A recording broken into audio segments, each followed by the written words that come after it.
Hello guys, magandang umaga. Ako nga pala si Tito guys, TV Vlog.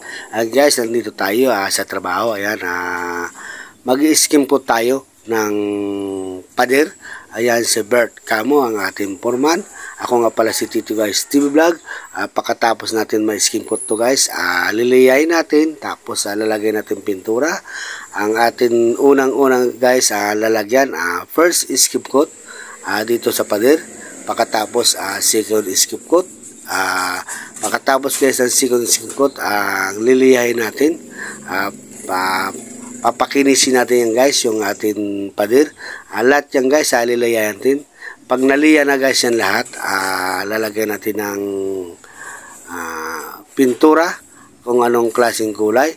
Dapat guys, pagliliya, dapat pantay-pantay ang mga pagliliya kasi para kuminis, para pumantay ang ating pader. Tapos lalagyan natin ng mga pintura yan guys, kung anong klaseng kulay ilalagay niya. Ang titimplay natin na kulay, kung anong klaseng kulay. Ayan si Bert Camo guys, ang kasama natin. Guys, magpapa-shoutout muna tayo sa mga ating viewers. Shoutout nga pala sa mga kumpare natin taga Buri, Calabanga. Shoutout nga pala kay Sandy Bebal, taga Buri, Calabanga. Shoutout nga pala kay Rodel Candelaria.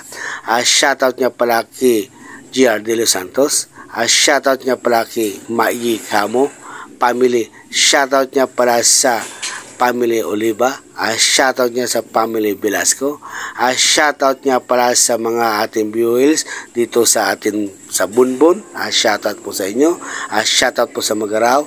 Shoutout po taga Pili at taga mga Sipukot at taga mga Eriga. Salamat po sa suporta nyo sa akin dito po sa aking vlog sa channel. Thank you very much. Ayan guys, mag-uumpisa na tayo guys. Maglalagay ng skim coat dito sa ating pader. Ayan si kumpare natin, si Bert Camo na foreman natin. Ayan, naglalagay siya at pinapahid niya yung pader. Gamit natin guys ang palita. Pati yung ating skim coat, binasa natin kunti para dumikit dyan guys. Ito nga pala si Tito guys, TV Vlog. Ayan, nag-uumpisa tayo sa ating pagbablog. Ayan, ang ating electrical, tayo naman guys gumawa. Si Tito guys, TV Vlog naman guys ang gumawa. Ito naman si Bert Camo, ang ating foreman. At may kasama tayo dyan, ang kapatid ni foreman natin, si Bert Camo. Ito guys, si Camo rin. Nagtitimpla siya guys ng skim coat at naglalagay siya konting tubig para haluin niya, para lumambot. Kasi pag lumambot kunti guys, tamang-tama lang tubig kasi maglalagay tayo dyan. Tapos ipapahid natin dyan sa pader. Ito naman si Bert Camo, siya naman guys ang nagpapahid at naglalagay guys sa pader ng skim coat. Ayan si Bert Camo. Ayan, second skim coat naman tayo dyan guys. Pagkatapos yung second skim coat, magtitimpla tayo naman ng ulit.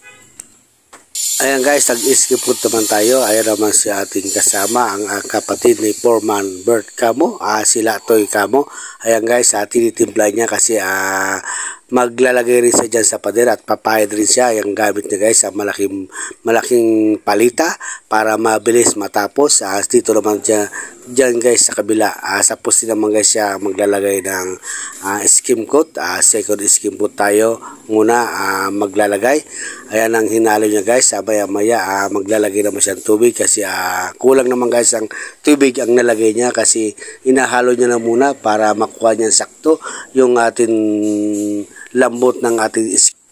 Ayan guys, thank you very much sa suporta ng aking vlog. Sana wag po kayo magsawa panoorin ang aking channel. Guys, thank you very much sa aking vlog. Guys, bye-bye!